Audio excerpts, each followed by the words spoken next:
This is Joe Carpenter. Today is July 28th, 2022, and I'm interviewing State Representative Terry Meza for the first time.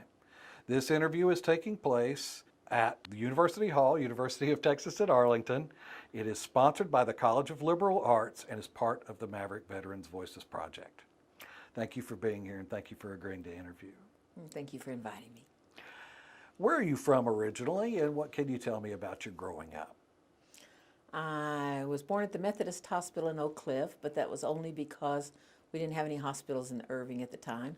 Okay. And so my three older brothers and I were all born there and brought home to Irving. So we're natives of Irving. My mother was born in Irving. My grandmother was born in Irving. Oh, wow. My father was from Coppell, and his my grandparents on my dad's side had a farm in Coppell, and my grandparents on my mother's side had a farm in Irving. So how far back does your family go in Texas then? I'm a fourth generation. Wow. My son, because of the other side of his family, he's able to say he's a seventh generation. Oh, is that right? So where did you go to high school? Irving High. You did.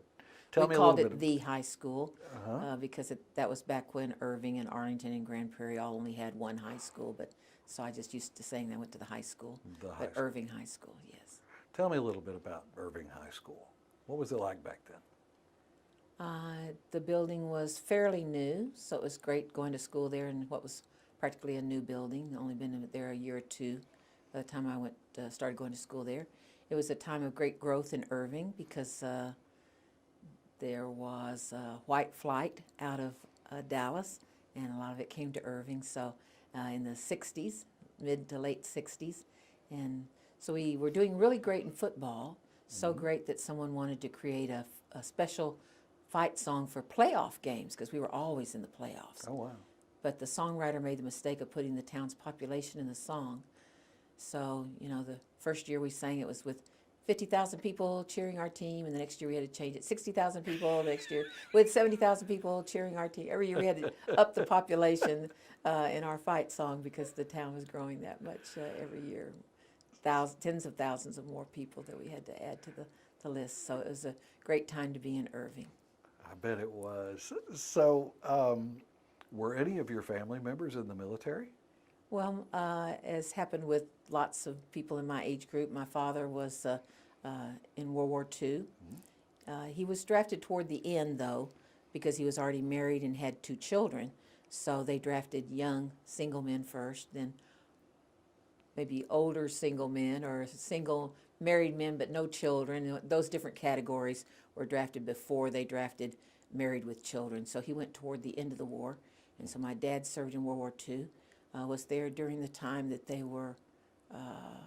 the war was kind of ending. So he had some interesting stories about that wasn't so much fighting related, but maybe looking for contraband like radios in people's homes or he had in his drawer as, what's the right word? Remembrance, souvenir, I don't want to know what's the right word to use, but it was a bar of soap. And it was so profound to me because he put that bar of soap in my hand and he said, "This once was a human being." Oh, my. Because they used to take them and make things out of them, gold from their teeth or lampshades with their skin and so on. So that's something, of course, obviously you can tell I never forgot. So that made a very Right. profound impact on me, Very on much the horrors of the Holocaust. Yes, yes. So, Wow. but my oldest brother dropped out of high school and joined the Army, and he did his 3 years. When you enlist, it's 3. Drafted, it's 2. My second brother dropped out in the 11th grade and joined the Coast Guard. My third brother graduated Irving High and joined the Navy. So my mother said, "Thank God my fourth child's a girl. I won't lose her to the military." And then when I came to UT Arlington, we had a big ROTC corps, and I was chosen to be an ROTC sweetheart and ended up marrying one of the cadets and got hauled off to Fort Bragg in Fayetteville, North Carolina. So my mother said, "Well, the military got my daughter after all." That's something else. So tell me a little bit about your family. You had 3 older brothers? Yes. Any younger siblings? No. So what did your father do for a living? My dad was a barber. which sometimes I catch myself saying just a barber, because I have colleagues who have some. I have a colleague whose dad was a congressman, colleagues whose dads are well-known or well-to-do, wealthy people, prominent titles and families and so on. So I think that's why maybe sometimes I catch myself saying just a barber. But I say, well, I say that, and really that really doesn't tell about all his talents, because as he was being a barber, he was also a political pundit, a sports analyst, a marriage counselor, Like a bartender. like a bartender, yes. So he had all those talents. So one time when I was running for election, a male consultant wanted to put in there, in fact, she did up a mail piece saying that I had learned all this politics that I knew. I learned at it, like sitting at the knee of my dad in the barber shop. And I said, oh, no, you can't put that in there, because that's not true. This was during a time when barbershops were a very testosterone-filled place, and there were no females in the barbershop. And so if I was allowed to go in the barbershop, it was to run in, kiss my dad, hug him and kiss him, hi, and then go next door to Cartwright's Bakery and get a cookie. But I didn't really hang out at the barbershop. It wasn't a place where girls hung out. But there was a lot of politics discussed there. My dad was interested in politics, and I did hear him talk a lot about it, but it was at home. So, not at his knee at the barber shop. No, no. Makes a good story, though. No, all three of my brothers worked the shoe shine stand, so when I got to be 10, which is the age that they did, I said, oh, so do I go work at the shoe shine stand now? And they said, no. So Not some gonna people happen. think being the fourth child and the only girl, that means I must have been spoiled. And I tell them, well, no, not in the traditional sense that people mean when they say spoiled, but if you want to substitute in the words well protected, having two parents and three older brothers is like having five parents. And so I was very well protected growing up. I see. And did your mom work outside the home? No, she's a traditional housewife. She only worked outside the home during World War II, kind of the Rosie the Riveter image, I guess, Yeah. because in Grand Prairie, they had a defense plant. Chance fought? Yes. And so my mother and her sister, my aunt, worked there in the defense plant during World War II. But when the men came back, the women were told, thank you very much. You can go home now, which they did, and the men were given their jobs back. Right. So why did you choose to come to what was then, I guess, Arlington State College? We were talking about this just the other day, that I came right at the time when it was becoming UT Arlington, but I think it wasn't official until like maybe March, started school in September. So maybe I had one semester under Arlington State knowing it was becoming UT Arlington. And so your question was, why did I choose to come? Why did you choose it? Right. Well, partly because I graduated at the age of 16, and so my mother said, don't bring home any brochures about any other colleges. You're not going off to school anywhere. You're too young. You're going to have to stay at home and go to school. So I said, okay, well, then we have University of Dallas in Irving. So I brought home that. Well, that's a private Catholic school. It was expensive compared to UT Arlington. And so my friends, well, no, you're going to have to go somewhere where we can't afford private school. So, well, they say I can get a scholarship. Well, my parents, so I brought home scholarship forms, but they looked at what all you had to fill out and tell all about your personal financial information, and they were too private or too proud or whatever. They didn't want to do that. So they said, no, you're going to have to go somewhere where we can afford to pay for you. So I'm so grateful that UT Arlington was within commuting distance, because suppose I had been a young girl in West Texas or parts of South Texas where there's a lot of places where there's no college within commuting distance. So I'm very grateful that UT Arlington was nearby, and I had lots of classmates in my graduating class. We were the last class that represented the entire city. After that, there were 2 high school senior classes. But so we had a very large senior class, and so I had lots of classmates who were also going to UT Arlington that could give me a ride to school, and so I'm grateful that UT Arlington was here. What was it like? What was UT Arlington like for you back then? Smaller than it is now, as far as grounds and buildings and so on. I still have a catalog with the library being a 2-story building. It was not just smaller in grounds, but I think maybe it's not too different from now, maybe. You have to ask some of the current students, in that it was a very friendly school, basically a working class school. And so walking from one class to another one, it was not unusual at all for me to say hi to a dozen or more people, just changing classes. So we were required to wear dresses or skirts. We're not allowed to wear pants. Pants were only allowed for art class or bowling class. And then when class was over, you had to change back into your dress or skirt. And on Western Day, they used to have Western Day, so you're allowed to wear Western attire on Western Day. But otherwise, up until my last year or two of school here in about 1970, 71, 72, then when they allowed girls to wear pants to school. But up until then, we wore dresses and skirts. That was great progress. Were they still the rebels then? Yes, of course they were. Still the rebels. We had still, instead of Miss UTA, we had Miss Dixie Bell. Instead of Mr. UTA, we had Johnny Reb. We had the Confederate flag actually flew from a pole on campus. When I went to the football games, because we had football back then, went to the football game, our fight song was "I Wish I Was in the Land of Cotton," which when we got more African American students, and especially on the football team, they weren't really highly motivated by a song saying "I wish I was in the land of cotton," Right. So they couldn't relate to that. So the University Center upstairs was the Robert E. Lee Suite, and had rooms with names like Appomattox and the Stonewall Jackson Room and so on. In the suite, they had where the computers are now, or at least last time I looked. They had couches and end tables and low lit and so on. So you didn't notice too much unless you looked really closely at it. The upholstery on the couches were little repeated patterns of plantation homes with little fields to the side of people picking cotton. Really? So when there was a protest about the theme, one of the things that happened was that some students went and got one of the couches, carried it downstairs onto the mall in front of wasn't really a mall, then it was a street blocked off, but took it outside and set fire to it. So that was one of the ways of protesting.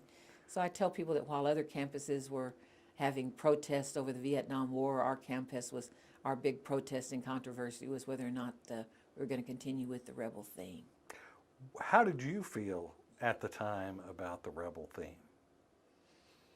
I think I evolved because growing up I had always heard about it, Texas, that we were part of the South and we were part of the Confederacy, and you go to Six Flags, and Six Flags had the Confederate section and the Southern Palace and all that. So I hadn't really thought that much about it until I came to UT Arlington, and that's when I realized that this is not an inclusive theme, that it is a theme that other people not only can't relate to, but is hurtful to them. So I sided with the students that said we should change the theme.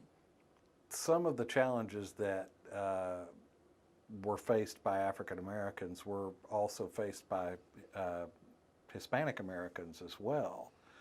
Racism, civil rights, etc. Did you experience any discrimination while you were here? No, I don't think so.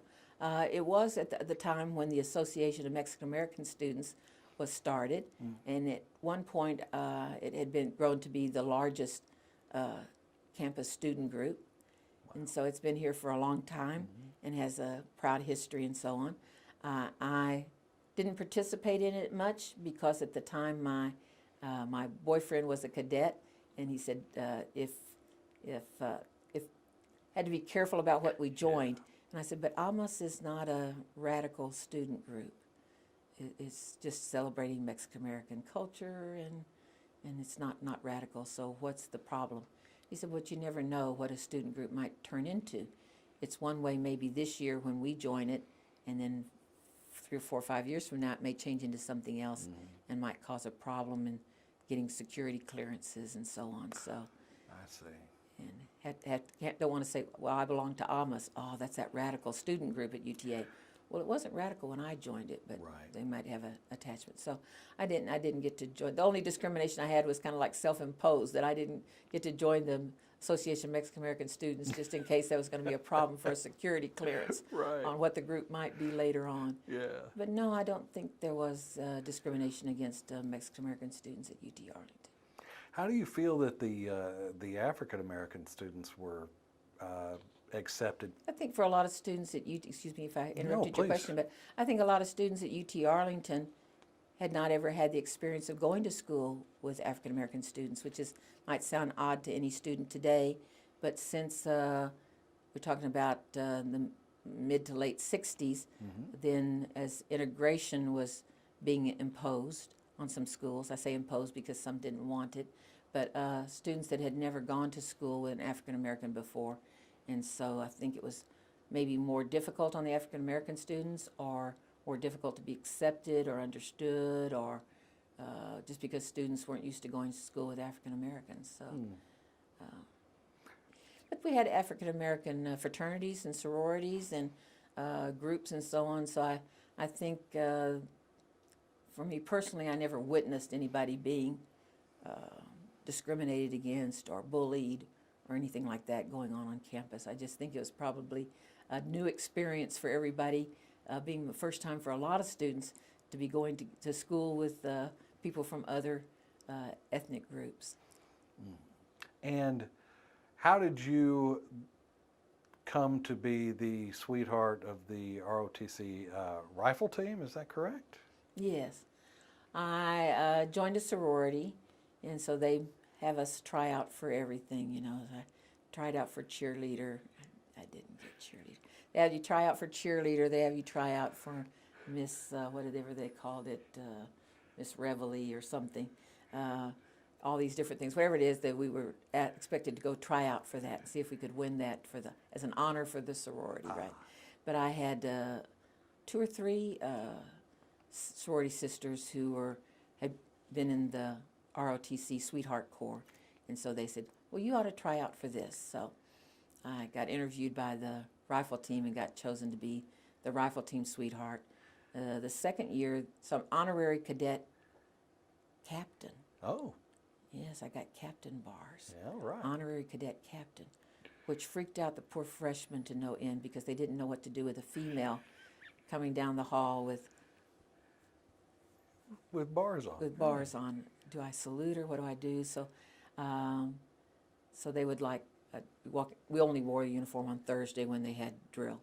So, poor guy coming down the hall, and he'd see me, and then he'd all of a sudden duck into a classroom or duck into the men's room or something to avoid even addressing me. So I'd have to go find him out and catch him and say, I'm not really a cadet captain. You don't have to salute me. I'm just a sweetheart. Oh, okay. I didn't know what to do.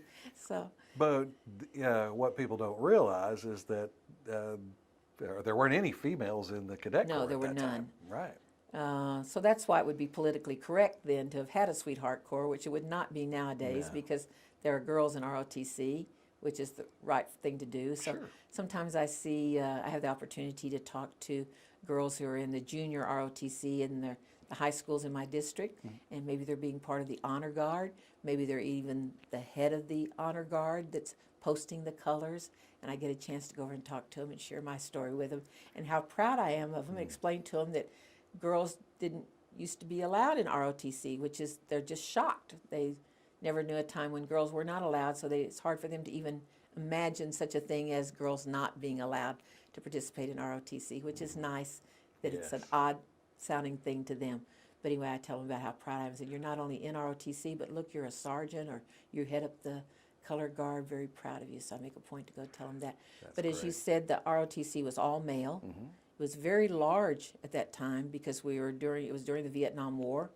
I think a lot of young male students joined ROTC out of concern that they might go to Vietnam or be drafted, or that if they were going to go, they would rather go as an officer than an enlisted or whatever. So they had some of those motivations that made the ROTC especially large during those years, during the Vietnam War era. So I was the rifle team sweetheart. My second year, I was chosen, elected queen of the military ball. Is that right? And then I got to be a cadet major. All right. And then my final year at UTA, I was a cadet colonel because I was the Corps Sweethearts. Is that right? Yes. And did anybody salute you then? No, I don't think anybody ever saluted me. Well, Should they have? Should I have yes, made I them think salute so. me? You think I should have made them salute me? I think so. I was more concerned about the poor guys that were worried about seeing me and thinking they had to salute me and not knowing what to do with it. So. That was very thoughtful of you. But we used to have a cadet lounge in the military science building. And when the professor of military science entered, naturally all the cadets rose, stood at attention for him, and he would say, "Carry on." And I'd say, "Yes, sir, I am carrying on." See, I know you're carrying on. And you could get away with that. Yes, I could get Right. a cadet could not get away with that. But I would describe my position in the Corps as in charge of morale, and so that's what I felt like I was there for, was to help keep up the morale of the cadets. Very good. You mentioned, going back a little bit, you mentioned being involved in the movement to change the mascot. Tell me a little bit about that movement. How did that start, and how did you become involved in that? Well, they actually have marches down what's now the mall in front of University. Well, they don't call it the university. What do they call it now? Anyway, the Student Center. UC, Yeah. University Center? Yeah. They had marches. Like I said, like other colleges would have marches about Vietnam. We were having marches about the university's name.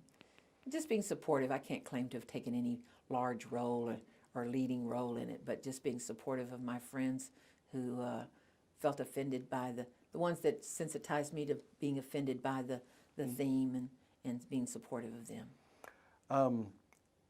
And how much resistance was there on campus to changing the mascot?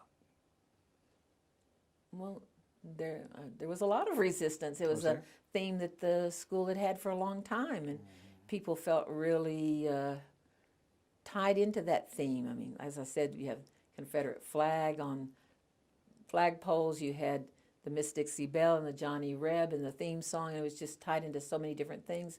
I remember seeing in my yearbook as visiting it recently that they even had the Confederate flag on the back of the band uniforms, which I had forgotten about that.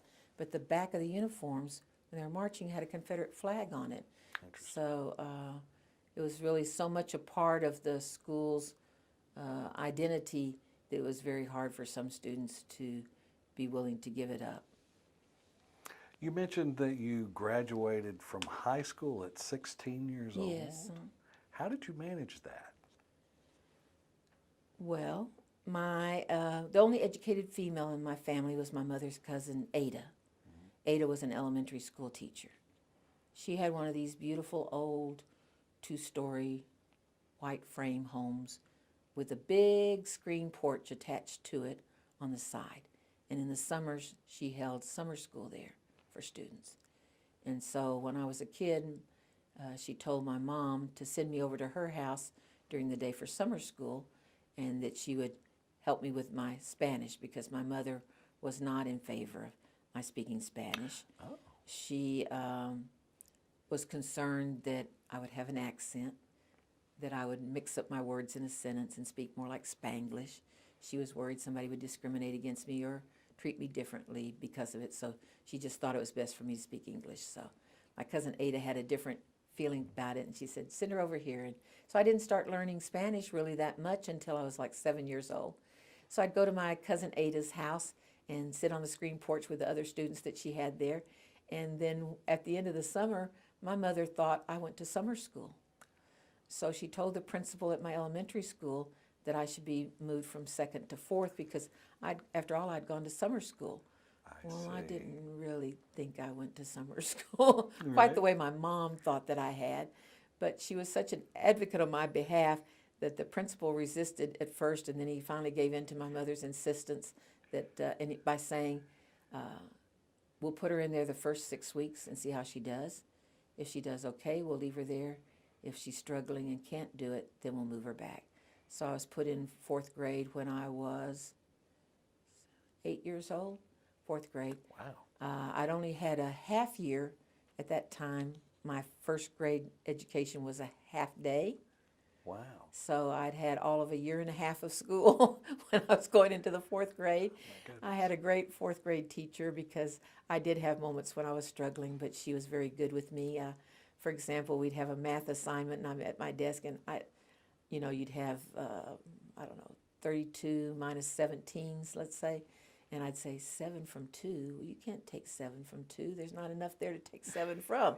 So I'd go to her desk and say, I don't know how to do this. How do you take 7 from 2? And she'd say, you didn't learn about borrowing? And I said, no, I didn't. Okay, this is how borrowing works. And she'd show me, strike out and put the 1 over here. And, oh, okay. And that's all that it took. And then I'd go back to my desk and I'd do the rest of the math problems. So she was just very good with me and helping me whenever I went and said, I don't know how to do this. And she'd explain it to me real quickly. So. But you had to be a fast learner to be able to. I guess so. To pick up on that. So, did you feel that, from a maturity standpoint, did you feel prepared to go to college at 16 years old? Well, this is the age group I've been with since I was 8. So they seemed like my group, even though I was actually maybe the age of people a class below me, and maybe even the oldest ones in 2 classes below me, right? But they were my age group. So I was used. That's the age group I was used to being with. That was my class. Because these were your peers all the way from fourth grade. Yes. Onward. That makes sense. Yes. So, but there is a difference between being, as you said, maybe a fast learner or whatever, where you can maybe pick up the material with someone who's older than you are, and the social maturity, or emotional maturity. That was probably the difference. And then also the idea that my mom had that I should be 16 before I started dating, which I wasn't 16 until my senior year in high school. And so I missed out on a lot of things that my classmates got to go to and do, say starting in sophomore year, that I'd ask about going to things, and my mom said, no, you're not old enough. Well, my classmates are doing that. You know how great that goes over with your parents. Sure. So I said, well, it doesn't matter. You're not old enough. So I missed out on maybe a lot of social things, so that was the only disadvantage. I didn't really have that much of a disadvantage academically. The disadvantage was more socially, that I wasn't as old as my classmates, and so from my mother's point of view, that meant that I couldn't go to that party or go to that dance or go to whatever activity. So I think I had all of 5 dates, and they were all to high school, senior-related activities by the time I graduated from high school and was going to college. So you a lamb to the wolves. Yes, No, for just sure. kidding. Yes, and you met your husband here at UTA. Is that Yes, correct? in ROTC, yes. Okay. And were you married while you were in college, or were you married after college? No, Okay. don't get married while you're still in college. I'm from a traditional family. Well, tell me about that. Got that by now. Got that point by now. Yeah, But anyway, no, graduate college first. And the idea was discussed. His comment was, I know what it's like to be poor, and I don't want to be poor anymore. So he didn't want to be married and a student. He wanted to be a graduate and have his commission and be an Army officer. And so, he sounds like he was thinking ahead. yes, He served in the Army? then? yes. And how long did he serve? But I served with him Of course. for about 8 years Okay. before we were divorced. Oh, I see. And so you went, you mentioned Fort Bragg, if I'm not mistaken. Where else did you go during that 8-year period of time? He was, at that time they were cutting back on moving people around a lot, which the military used to be known for. Like every couple of years, a person would have a new assignment and be moved. It was partly, I think, reducing costs or expenses of moving people so often. So they were trying to keep people in place a little bit longer, but maybe give them a different experience. So the advantage of being at such a large military post as Fort Bragg is that for a couple of years he was with the 82nd Airborne Division, And for a couple of years, he was with the psychological operations that they call PSYOPs, that was part of the JFK Center for Special Warfare. So he was there with the JFK Center, that was most famous for the Green Berets. Yes. So he traveled a lot, and I stayed in Fayetteville. I was going to ask you, that was the next question, because you did mention that you served together, and excuse me, that is the truth. As a military spouse, you are serving together. And so you have to face challenges that he does not have to face. One of those challenges was that we'd had our home broken into, and so since he was going to be gone a lot, usually they were 3 months, or what they call TDY, temporary duty, 3 months, and it was usually to the Middle East, to places like Turkey. Sometimes it was part of NATO, that he would be going to Denmark and England. Once he did an airborne jump into Alaska, so they'd know how to jump into snow, you know, because we still had that Cold War with Russia going on, so he didn't know but what we might need to jump into snow, so they jump into the snow in Alaska. So he did all those things while I stayed there in Fort Bragg, so stayed there in Fayetteville. So after our home had been broken into, kind of concerned, because when you're in a military town, people know when some troops are being deployed or being gone. So, and I was alone by myself. So we went out shopping for a shotgun, and I wanted a shotgun and not a hand pistol, because I didn't really want to shoot anybody. So I just wanted to have that long barrel out there, that when I held it, that hopefully anybody that was an intruder in the home would see that and go, whoa, okay, and just leave. I just wanted them to leave. I didn't really want to shoot anybody. So that experience comes in handy now in explaining to people when I talk about my interest in common sense gun reform, and they want to say, well, you obviously never have had a problem. You probably have security guards with you all the time, I'll say. Right. So are you, you must live in a gated community, to which I explain to them the closest gated community to my house is the city jail. I don't live in a gated community. But they have this image that I have some kind of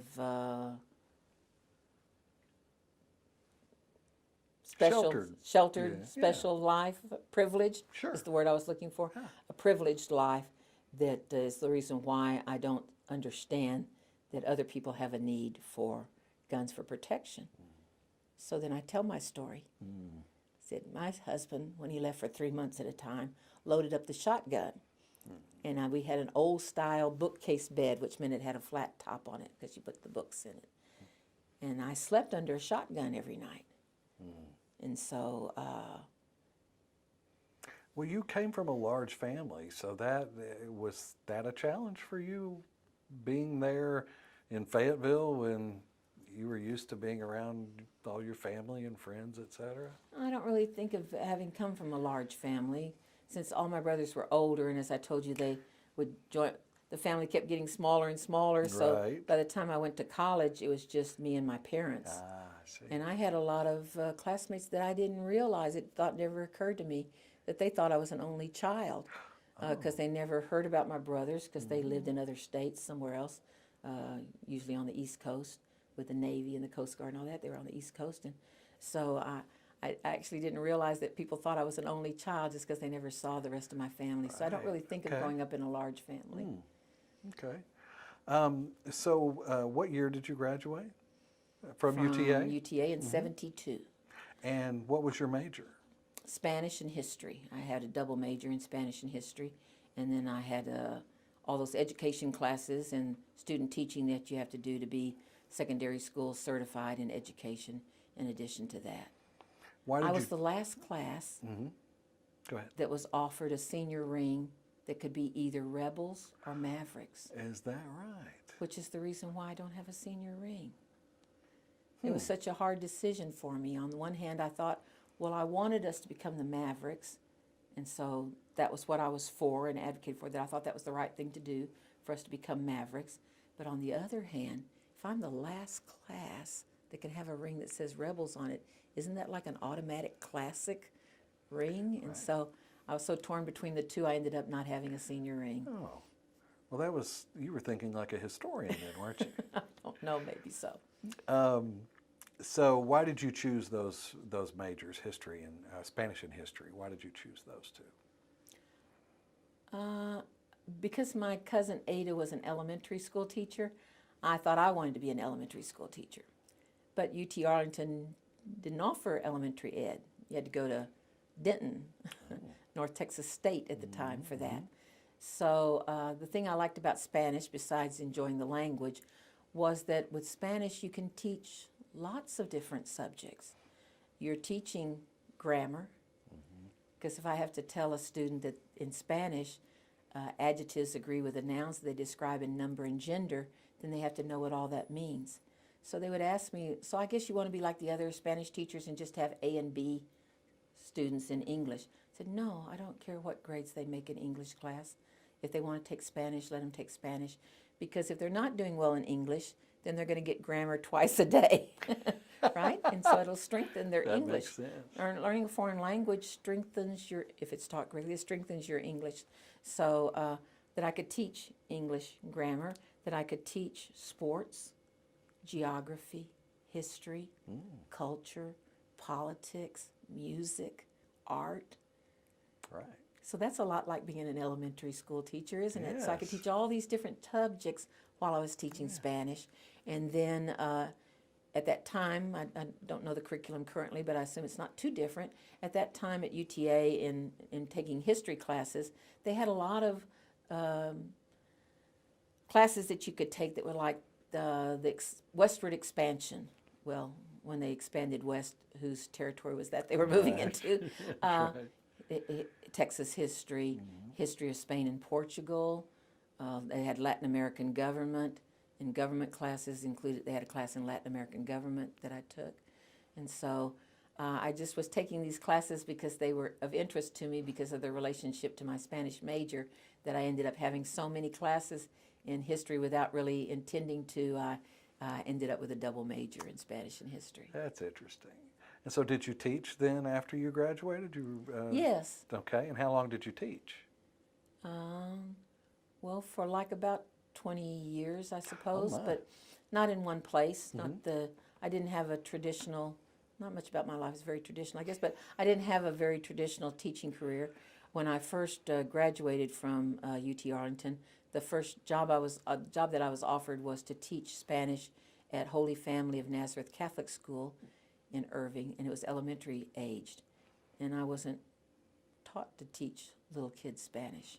So I learned a lot from that experience in that 1 year, probably just as much as the students did, especially since the school said that they did not want me to use a textbook to teach from for kindergarten, first, second, and third. I could only use the textbook for the fourth, fifth, and sixth graders. So I had to be very innovative, had to work extra hard, do lots of prep. I'd go to stores and buy like coloring books, I meant to say, buy like coloring books and then have them printed off, and then while they were coloring it, we would talk about it in Spanish as a way of using that. Or that I'd hear that they were going to Lion Country Safari, which used to be in Grand Prairie at 30 and Beltline. And so I'd know, oh, they're doing a class trip to Lion Country Safari. I'd go there and I'd buy up a bunch of slides, and I'd show the slides, and we'd do the animals in Spanish. And then the parents told me when the kids went on the field trip going through Lion Country Safari that they'd shout out animals' names in Spanish. Maybe they didn't know them in English, so they were Right. calling them out in Spanish, so that the parents thought that was real interesting. So. But that's very innovative. So you had to be an innovator in order to teach that Yes, level. yes. That's interesting. And when I taught, another time that I taught Catholic school was in Fayetteville, and it was junior high. And so you teach the kids, textbooks typically have this chapter's on colors, this chapter's on clothes or something. But kids can't go home and perform that to their parents. So I teach them their prayers in Spanish, the Our Father and the Hail Mary, Ave Maria. And so they could go home and their parents could relate to that. And the parents would come and tell me how much they appreciated that I had taught their children how to say their prayers in Spanish. So that's very rewarding for you, it sounds like. Yes, it's nice. And so 20 years of Yes, teaching. but I've taught every grade level from kindergarten through sophomore level college, Oh, wow. including here at UT Arlington, ad hoc, adjunct, whatever you want to call it, part-time instructor. I got my start in teaching community college level at Fort Bragg because they had like a university hall where the universities from throughout North Carolina, like North Carolina State, University of North Carolina, Fayetteville State University, and so on, would offer classes there on post. And so I taught Spanish there. And that gave me that experience that when we got transferred to TCU, of all places, ROTC at TCU, he asked for South Korea. That's the way the military works. He asked to go to South Korea because he thought he missed out somehow or another not serving in Vietnam. So he wanted to go to South Korea. So they assigned him to TCU. Of course. I said, if you wanted to go to South Korea, you should ask for TCU. Then they would have sent you to South Korea. That's the way the military mind works, right?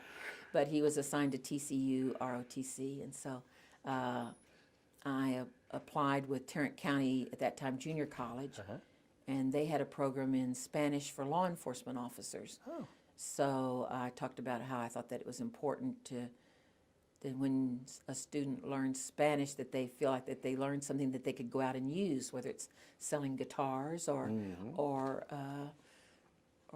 enforcing the law, whatever. So anyway, I studied up for my application because it was a combination of short essay questions and a long essay on what was my community college educational philosophy. And I'd been used to doing essays on my educational philosophy for public school, but I didn't have a community college educational philosophy.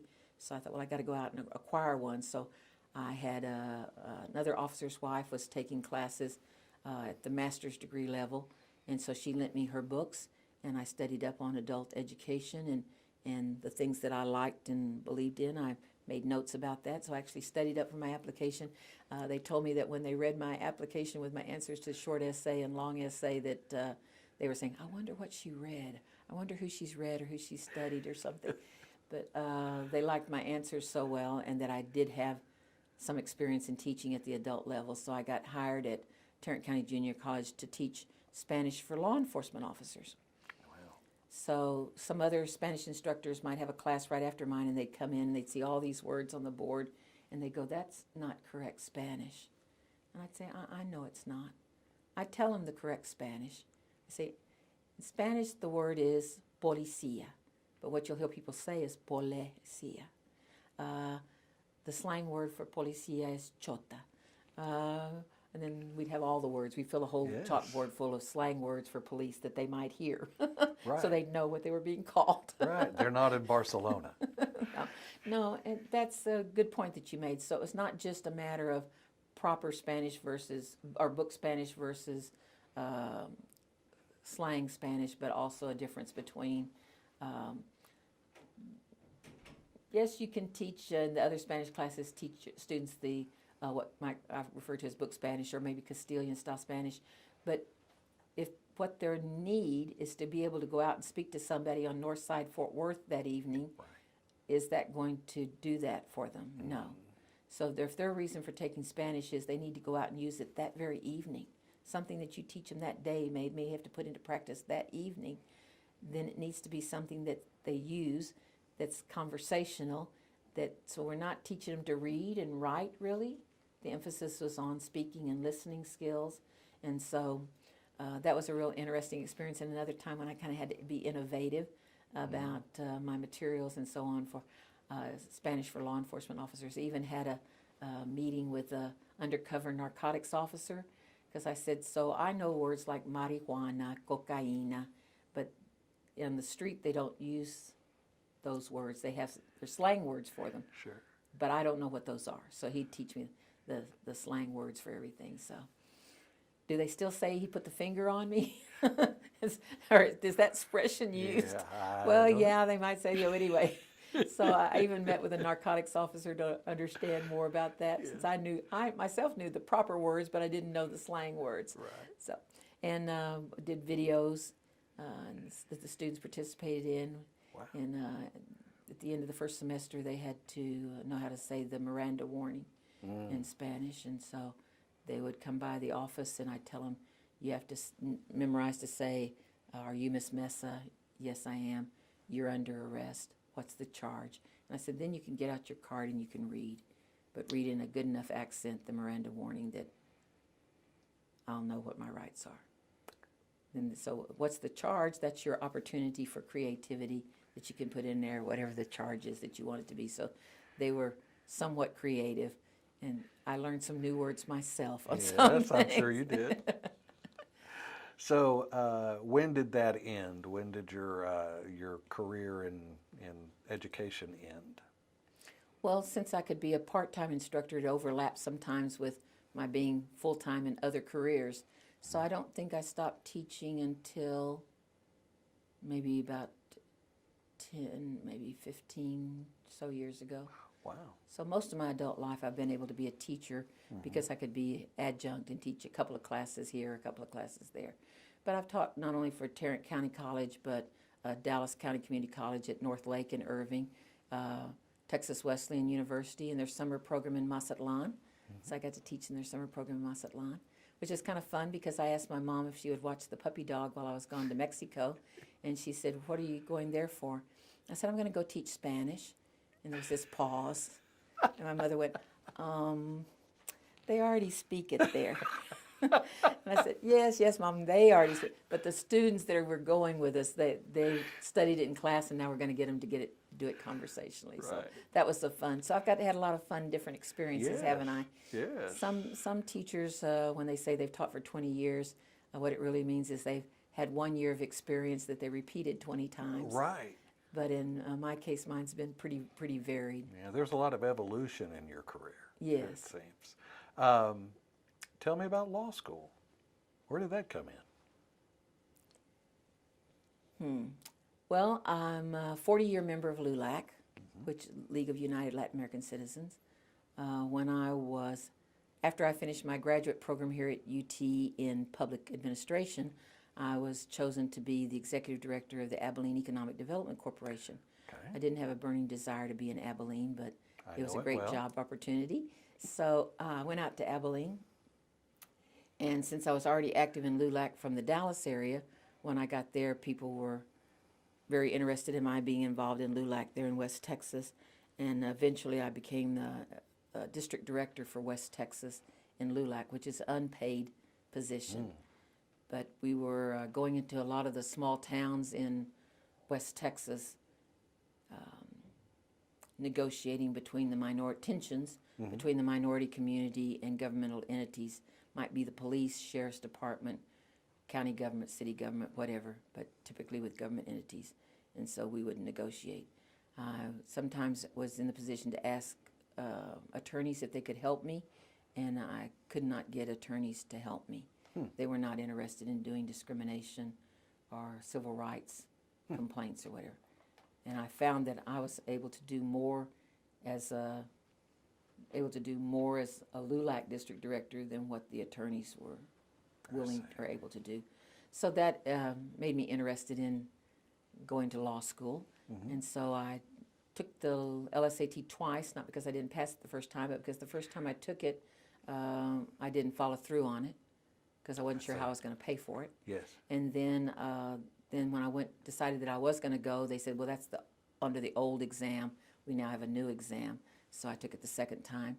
And so I went to Texas Wesleyan because they had an evening program. SMU no longer had their evening program at the time. And so I was at an age where I needed to keep that day job and go to school in the evening. And so I did my day job and then went to school in the evening. It took me 5 years to graduate because I had a small son, and I didn't want to sacrifice him too much in the process. And I didn't go to school during the summer. So it took me, I took 3 instead of 3 is the minimum, 4 is the maximum in the evening.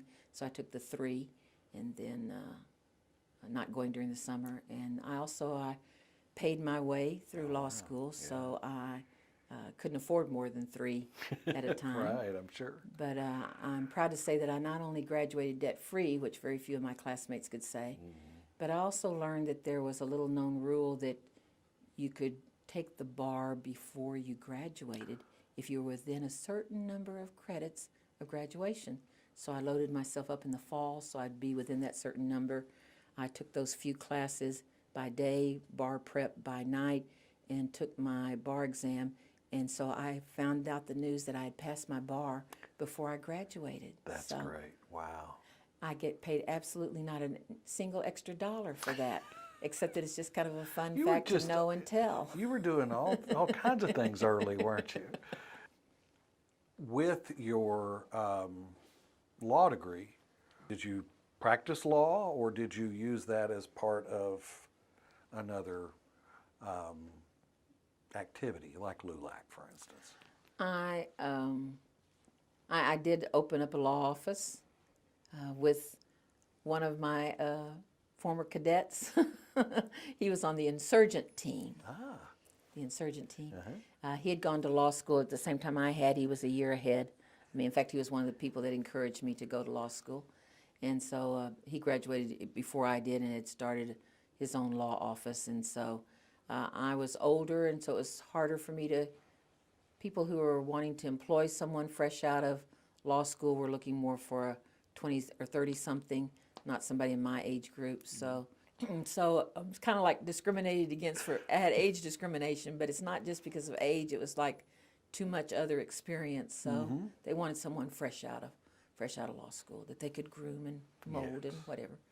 So he had told me that he had space over in his office, and so I rented space, and so we weren't a partnership. I had my law firm, he had his, but we officed together and shared expenses, so that was great to have that other person there in the office that you could talk about cases with or ask a question to or share the expense of all the equipment and everything else that you had to have. So that's how.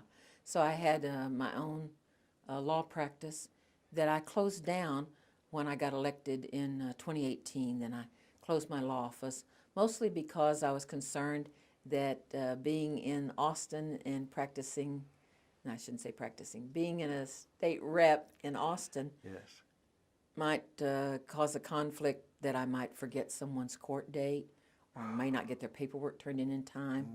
I didn't want my concentrating on being a state rep to mean that I somehow or another neglected somebody's court work. So I don't do court type work. I do maybe incorporating a business or wills or something like that that doesn't involve the court dates and stuff. But otherwise, I closed down my law practice after 10 years, I suppose.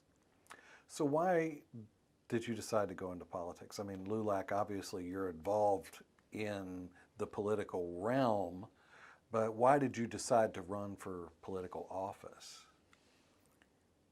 We had a state representative who wasn't representing us. I see. I mean, it's right there in the name of the title. It says it right there, Right. represent. But he felt totally comfortable going to Austin and voting against us. So, for example, there was a bill that was called the American Law Bill. That sounds okay. That's a good name for a bill. That sounds like a good bill. It said that American law was supreme. Well, we don't really need the Texas legislature to pass a bill to say that, do we? That's kind of like a well, duh. Everybody understands that American law is supreme. But the hidden agenda behind that was that they were saying that the Muslims were not following American law, that they were following Sharia law, was what the implication. I see. Okay. So it's an anti-Muslim bill, although it didn't sound like that on the surface.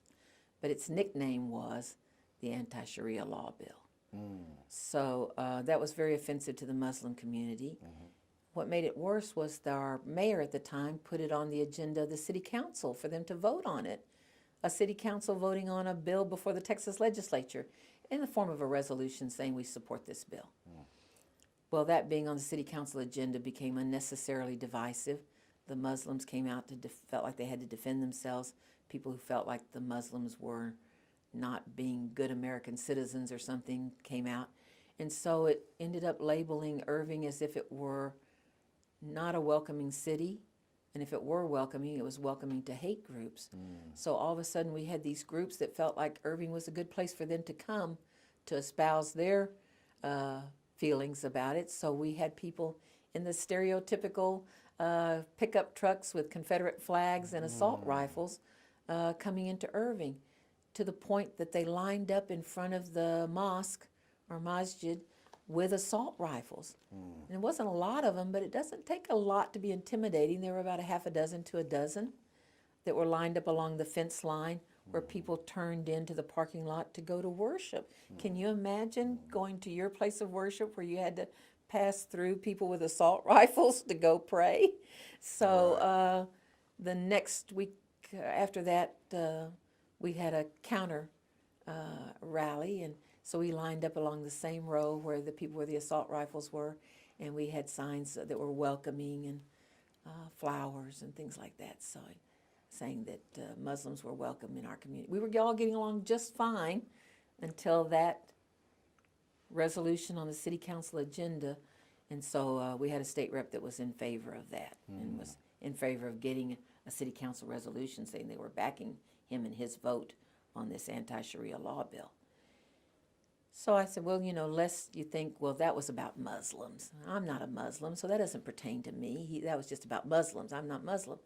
Well, he went back the very next year and supported what was then called SB4, SB4, which was every session has an SB4, but this particular session, SB4, was the what we call the Show Me Your Papers bill.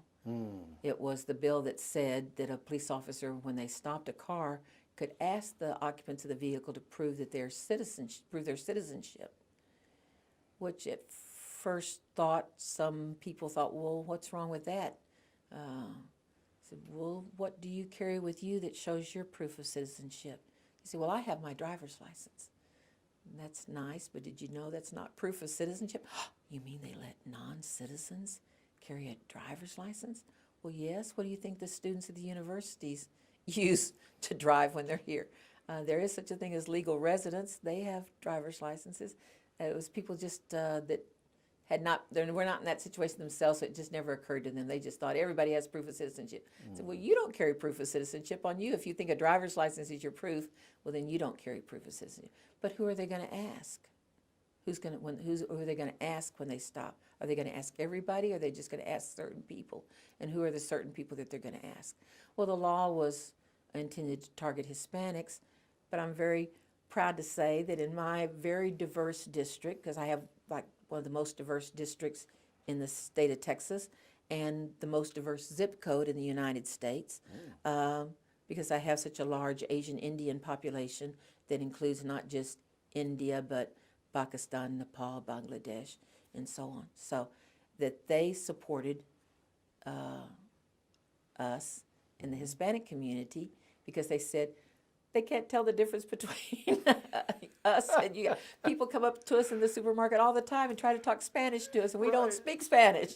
We have to tell them I don't speak Spanish. Oh, I thought you did. So anyway, but they said so even though they knew that the law was intended to target Hispanics, they knew that it also affected them too. So we had a wide group of community support. The district in Irving is majority minority district. It's 40 to 50% Hispanic, but it's 20% plus Asian and about 10% African American, and it was 40% in the 2010 census, and it's down to about 20% Anglo now. So I have a majority minority district that was not being represented by the current state rep. So I tell people, I say, well, why do you think he feels totally comfortable going to Austin and voting against the majority of the people in his district? What state rep does that? Well, he did it because we didn't vote. So he didn't have to be concerned whether he was offending the Muslims. They weren't politically active before then.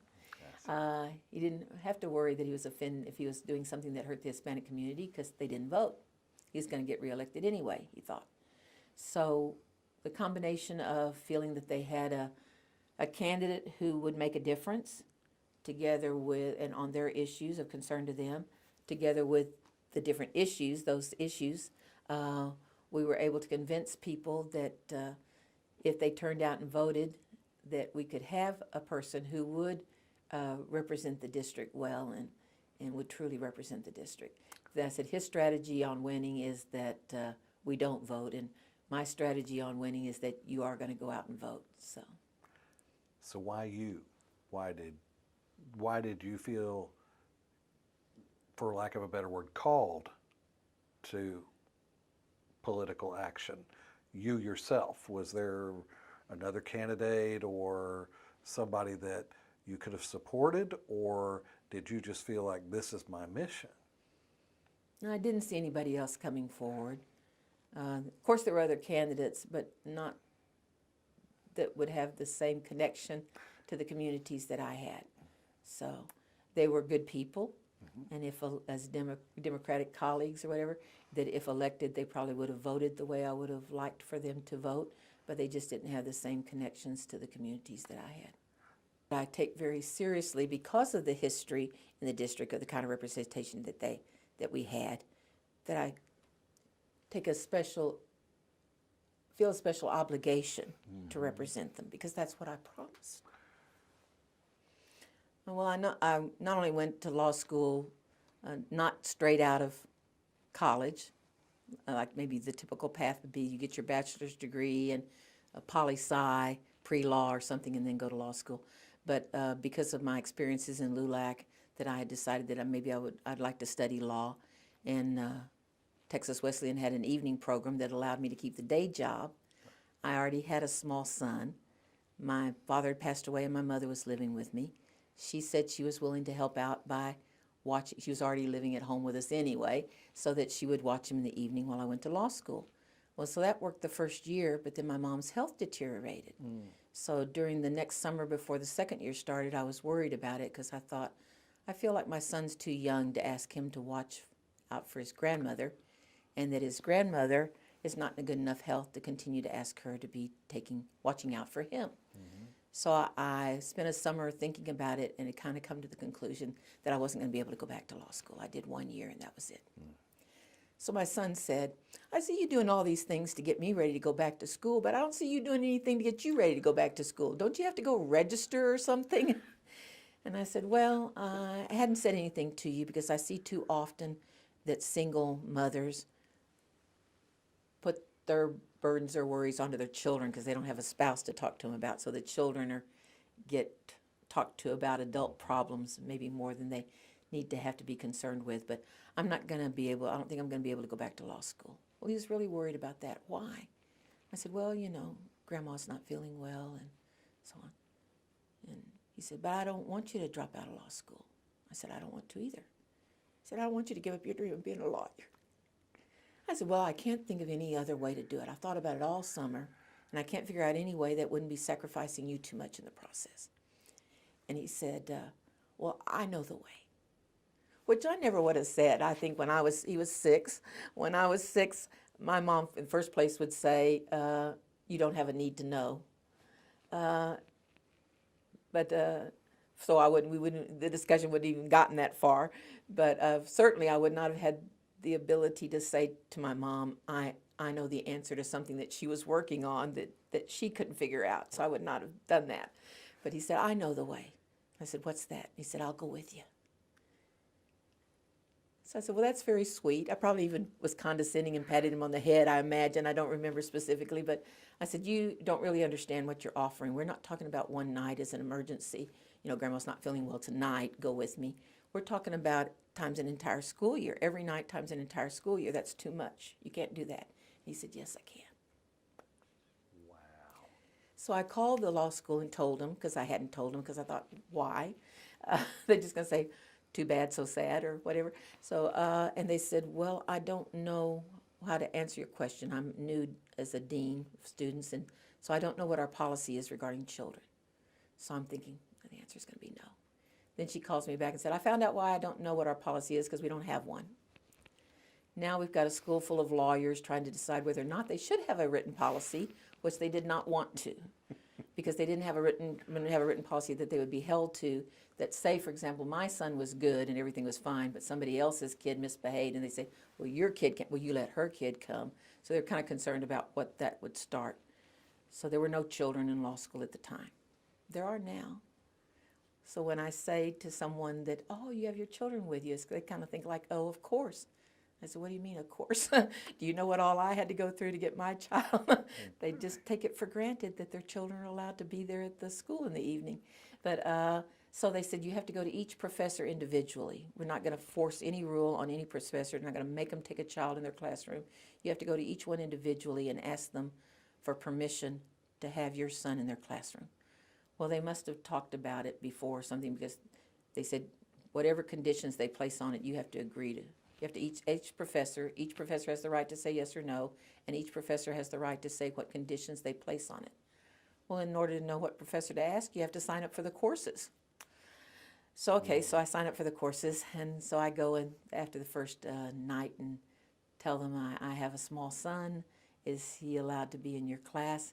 And they pretty much all had the same conditions. They said, you have to sit at the back of the room.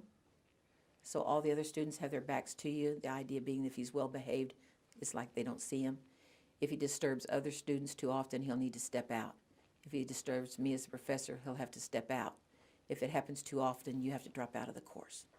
So that's how we began. And my son did 2nd, 3rd, 4th, and 5th grade by day and law school by night. And when it came time to graduate, they let him walk across the stage with me. No, that's wonderful. I know. I thought it was weird when my That is classmates said, great. you're not going to walk across that stage by yourself, are you? And I said, well, that's an odd question. I said, you don't graduate in groups. I didn't get what they were talking about. It was, we don't walk across in groups. What are you talking about? Everybody walks across one at a time. And they said, well, we just don't think you should walk across the stage by yourself because you didn't do this by yourself. And so you just be taking far more credit than you deserve. And so that Gabriel should walk across the stage with me. And so I think that's where it came from, that the law school invited him to not only be at graduation, but to walk across the stage with That's me. a wonderful story. Yes. That's a wonderful story. What's he doing now? He's a student at UTA. Is he really? In poli-sci. Oh my goodness. Is he wanting to be a lawyer? Yes, he is. How Oh, did you that's- guess that? I couldn't imagine. That was a pretty good guess on your part. Thank you. Yes. Yes, yeah. You know, He's got a good backstory, right? When he Yes. applies to law school and they have him write an essay that he may did be 4 getting- years, did 4 years of law school. he may be passing the bar exam early too. Might be. In your life experience, because you've had a lot of unique experiences in your life, and a very productive life so far. What do you think UTA's contribution to that was? Well, it was the beginning of everything, right? Couldn't have done any of that without a college education. Couldn't have done any of that without my bachelor's degree. So Arlington made it possible because it was accessible, because it was affordable, and had a lot of good support from professors and from students, including the cadets. Yes. Did you have any faculty that stuck out in your mind? Anybody who was particularly influential on you? Yes, but I don't know why I can't remember his name right now. But anyway, history professors, especially. Because I went to UTA at a time when we didn't have graduate teaching assistants yet. So if you had a freshman history class, you had the same professor that was teaching the senior level history classes. So our senior level government classes, we didn't have graduate teaching assistants. So no knock on graduate teaching assistants because they're in the same group with adjunct, and I've been an adjunct here at UTA, but so I didn't feel like I was a lesser than as an instructor. But so I had that advantage of having those high quality instructors, professors. Tell me about your induction into UTA's Hall of Honor. Couldn't be more surprised than anybody else about my being inducted in the Hall of Honor. It started with two of my former cadets. I still call them my cadets, even though they're retired colonels, wanting to nominate me for Distinguished Alumni. So they had submitted that. I think it was during the pandemic. For whatever reason, I didn't make distinguished alumni. So then they said, well, Hall of Honor, and we want to nominate you for the Hall of Honor. And I said, well, I don't think that's appropriate, because that's for people who have spent decades of their lives in service to their country in the military and have retired as colonels and generals. I was an ROTC sweetheart. It's not quite in the same category. They said, well, we're not just nominating you for being a sweetheart.